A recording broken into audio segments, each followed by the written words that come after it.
Hello and welcome back dear friends. NCERT summary में आप सभी का स्वागत है। Today we are going to cover chapter 5 of class 6 geography, जिसका नाम है मेजर डोमेन्स ऑफ अर्थ।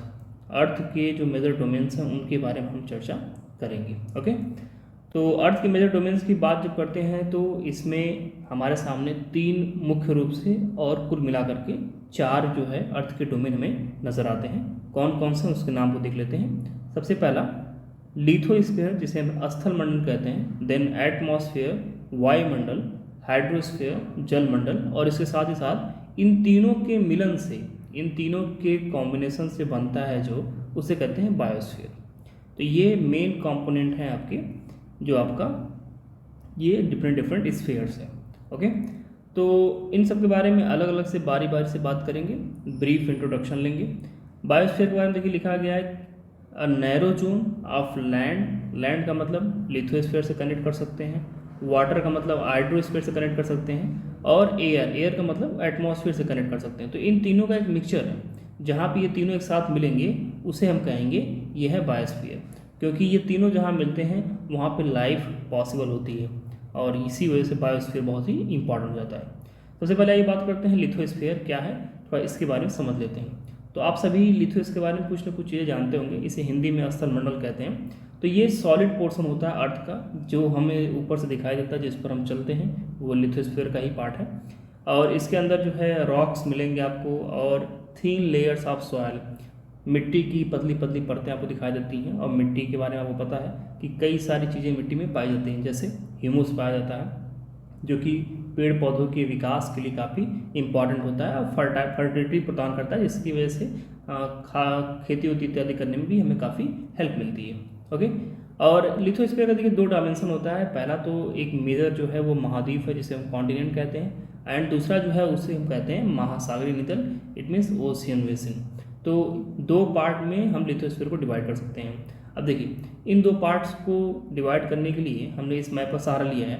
इसमें आप देख पा रहे होंगे कि टोटल 7 कॉन्टिनेंट और 5 ओशियंस को हमने यहाँ पे पूरे लिथोस्फीयर को डिवाइड कर रखा है। वेल, तो कौन कौन से कॉन्टिनेंट्स हैं। देखिए सबसे बड़ा जो कॉन्टिनेंट आपका है वो है एशिया, देन आपका है Africa, then North America, then आपका South America, okay, then Antarctica, then Europe, and then Australia. तो ये हमने क्रम से देखा कौन से महाद्वीप बड़े हैं, कौन से उनसे छोटे हैं। इसको हमने आगे लिख रखा है, तो कोई प्रॉब्लम नहीं है इसमें, आप उसे नोट डाउन कर पाएंगे। देन इसके बाद पैसिफिक ओशियन, ओशियंस के बारे में बात करते हैं। Pacific oceans, Atlantic ocean, Indian ocean, then southern ocean and Arctic ocean. तो ये आपके डिफरेंट ओशियंस, तो 5 मेजर ओशियंस एंड 7 कॉन्टिनेंट्स हमें दिखाई देते हैं लिथोस्फीयर में।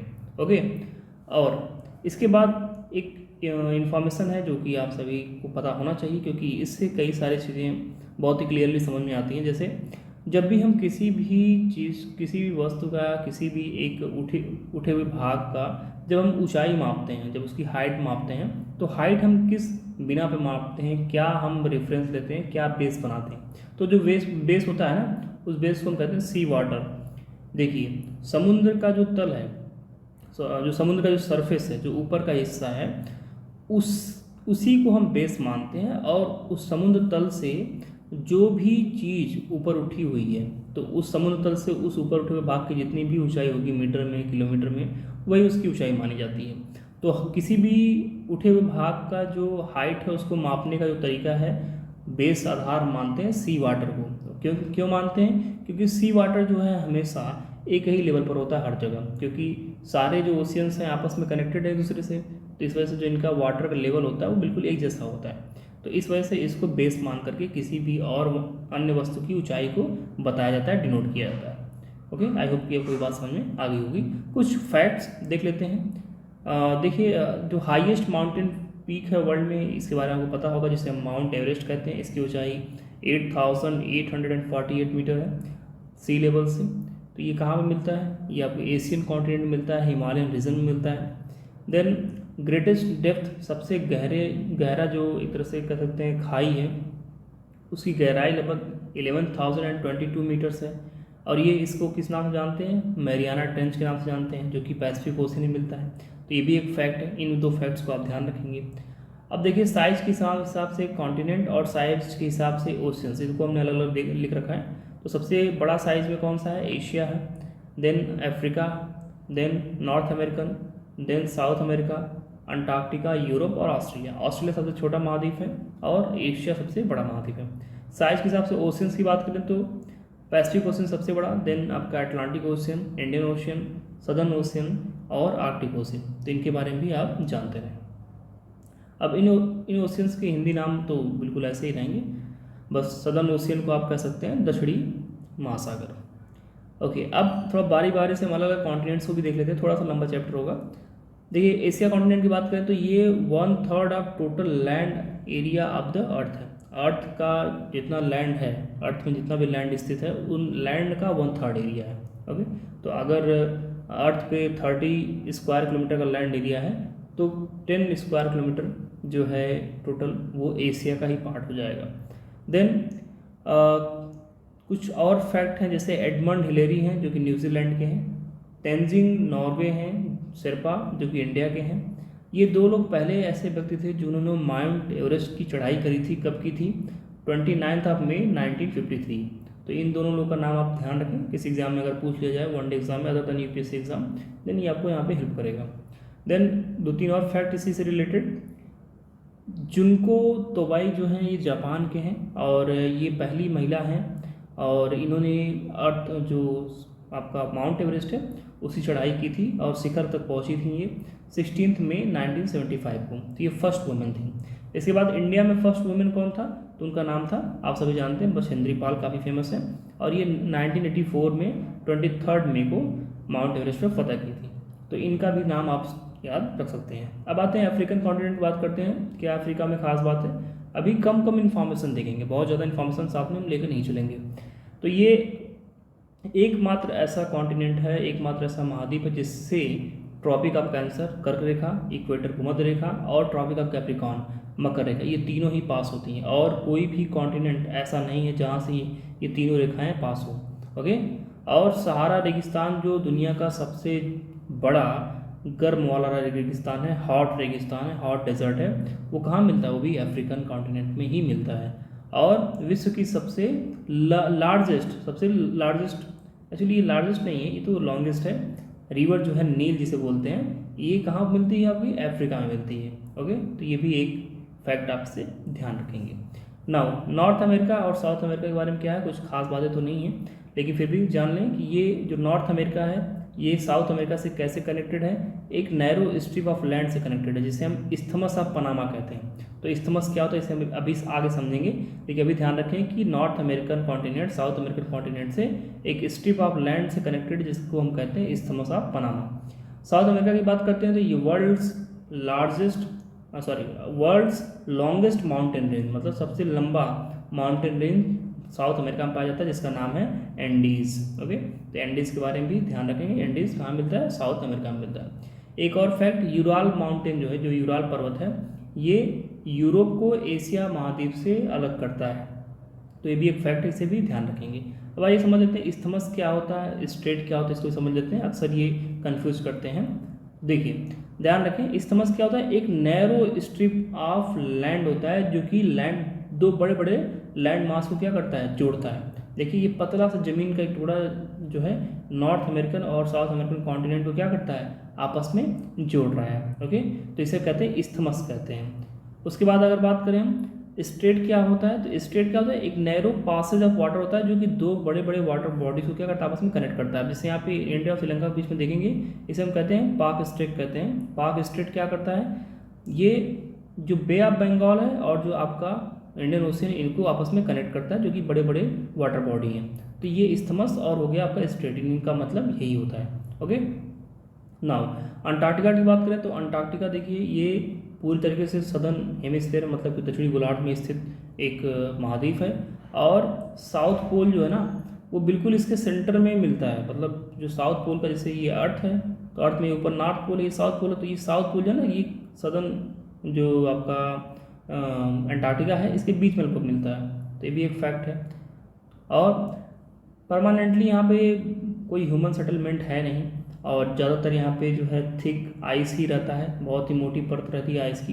तो यहाँ पे मनुष्यों का रहना थोड़ा मुश्किल है। ओके, और यहाँ पे क्या होता है, ज़्यादातर रिसर्च वाला काम होता है, तो रिसर्च के लिए अलग अलग देशों ने अपने अपने रिसर्च स्टेशन को स्थापित कर रखा है। भारत ने किया है, दक्षिण गंगोत्री, मैत्री और भारती नाम से भारत के 3 रिसर्च स्टेशन यहाँ पर मौजूद हैं, लेकिन इसमें से मैत्री और भारती अभी ऑपरेशनल है, दक्षिणी गंगोत्री जो है इस समय बंद हो चुका है। ओके, यूरोप और ऑस्ट्रेलिया महाद्वीप को देख लेते हैं। तो यूरोप के बारे में कुछ खास नहीं दिया था इस चैप्टर में, तो 6th लार्जेस्ट है, आपको पता है इसके बारे में। ऑस्ट्रेलिया की बात करते हैं तो ये south pole lies almost at the centre of this continent. Sorry, ये तो मामला जो है ये ऑस्ट्रेलिया के बारे में कुछ खास बात नहीं, ये अंटार्कटिका वाला कॉपी पेस्ट यहाँ पे हो गया है, तो इसको आप अंटार्कटिका वाले में जोड़ लेंगे, वहाँ पे ह्यूमन सेटलमेंट भी नहीं है, तो इसे भी ध्यान रखेंगे। अब आइए, हमने बात करी लिथोस्फीयर का, अब बात करते हैं हाइड्रोस्फीयर की। तो हाइड्रोस्फीयर में क्या है, सबसे पहली बात तो ये है कि 97.5% जितना भी जल उपस्थित है पूरे अर्थ पे, उसमें 97.5% जो जल है वो ओशियन वाटर है, मतलब कि खारा पानी है। तो केवल बचा हुआ जो 2.5% वाटर है यही फ्रेश वाटर है, और इसी में सारा काम हमको करना है, अपना पीने का, खाना बनाने का, इंडस्ट्री में जहाँ जहाँ भी पानी की ज़रूरत है, वो केवल 2.5% of water which is available on the earth, हमें उससे ही केवल काम चलाना है। ओके, जो आपका अर्थ है उसका 71% हिस्सा जो है वाटर से ढका हुआ है और 29% हिस्सा लैंड से ढका हुआ है। चूँकि 71% हिस्से पे वाटर है, इस वजह से क्या होता है कि जब अर्थ को स्पेस से देखते हैं तो ये ब्लू दिखाई देता है, इसीलिए अर्थ को हम ब्लू प्लैनेट भी कहते हैं, तो ये भी एक फैक्ट, इसे भी ध्यान रखेंगे। ओके, 3 चीफ मूवमेंट्स 2 बार हो चुके हैं। Movements of ocean water are the waves, tides and ocean current. जो समुद्र का जल है वो 3 प्रकार से गति करता है, एक तो जो वेव्स के रूप में करता है, दूसरा जो टाइड जो ज्वार आते हैं, और करंट जो कि धाराओं के रूप में गति करता है।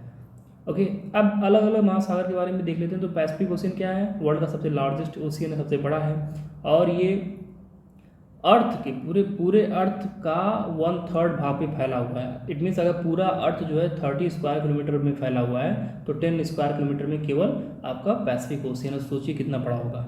मैरियाना ट्रेंच की बात हमने किया ही था, जो कि deepest part of the earth है, ये पैसिफिक ओशियन में ही मिलता है। और पैसिफिक ओशियन का जो शेप है वो ऑलरेडी वो लगभग सर्कुलर है, मतलब एक तरह से चक्री में है, गोलाकार में है। Okay, now next Atlantic ocean की बात करते हैं। तो अटलांटिक ओशियन जो सेकंड लार्जेस्ट ओशियन है, और इसका जो शेप है वो एस टाइप में शेप है, और ये काफ़ी बिजी होता है। कॉमर्स के पॉइंट ऑफ व्यू से यहाँ पे इस ओशियन के माध्यम से व्यापार काफ़ी ज़्यादा होता है, काफ़ी सारे जलयान शिप्स यहाँ से गुजरते हैं। बात करते हैं इंडियन ओशियन की, तो इसका जो शेप है वो ऑलमोस्ट ट्रायंगुलर है, मतलब त्रिकोणी है, तो इसे भी ध्यान रखें, कई बार एग्जाम्स में शेप के बारे में भी क्वेश्चन पूछ लिया जाता है। नेक्स्ट एटमॉस्फेयर की बात करते हैं, वायुमंडल की बात करते हैं। तो देखिए, अर्थ का जो वायुमंडल है वो एक लेयर ऑफ गैस से जुड़ा हुआ है, मतलब ढका हुआ है, जैसे पतली चादर है हवा की, जिसके माध्यम से एटमॉस्फेयर बना हुआ है। इसमें ढेर सारे अलग अलग टाइप के गैसेस होते हैं, और जो ये आपका एटमॉस्फेयर है ये लगभग 1600 किलोमीटर की ऊंचाई तक पाया जाता है, इसे भी ध्यान रखेंगे। और ये मेनली जो है नाइट्रोजन और ऑक्सीजन गैस से मिलकर बना है, जिसमें नाइट्रोजन 78% है और ऑक्सीजन 21% है, और बाकी बचे आर्गन, कार्बन डाइऑक्साइड जैसे गैसों से 1% में जो बाकी आते हैं, इनसे मिलकर ये वायुमंडल बना हुआ है। ओके, इन सब के बारे में आगे आने वाले चैप्टर्स में हम डिटेल में पढ़ेंगे। अभी हम बस एक ओवरव्यू ले रहे हैं कि क्या कैसे चीज़ें हैं। एटमॉस्फेयर को 5 लेयर्स में डिवाइड किया गया है। कौन कौन से 5 लेयर हैं, तो इसे भी देख लें। अब ये मत समझिएगा कि ये लेयर एकदम बिल्कुल इक्वल साइज के हैं, ऐसा नहीं, बस इसको दिखाने के लिए सब बना दिया गया है। बहुत से क्षोभ मंडल जो है ज़्यादा नहीं, 12 किलोमीटर की ऊंचाई तक है, समताप मंडल 50 किलोमीटर की ऊंचाई तक है, इसी प्रकार से मध्य मंडल 80 किलोमीटर की ऊंचाई तक है, ताप मंडल 500 किलोमीटर की ऊंचाई तक है, इसके बाद वायुमंडल। तो ये मतलब अलग अलग इनका हाइट है, लेकिन यही 5 हैं, ट्रोपोस्फेयर, स्ट्रेटोस्फेयर, मेसोस्फेयर, थर्मोस्फेयर और एक्सोस्फेयर। तो ये 5 अलग अलग लेयर्स में जो एटमॉस्फेयर उसको क्या किया गया, बांटा गया है।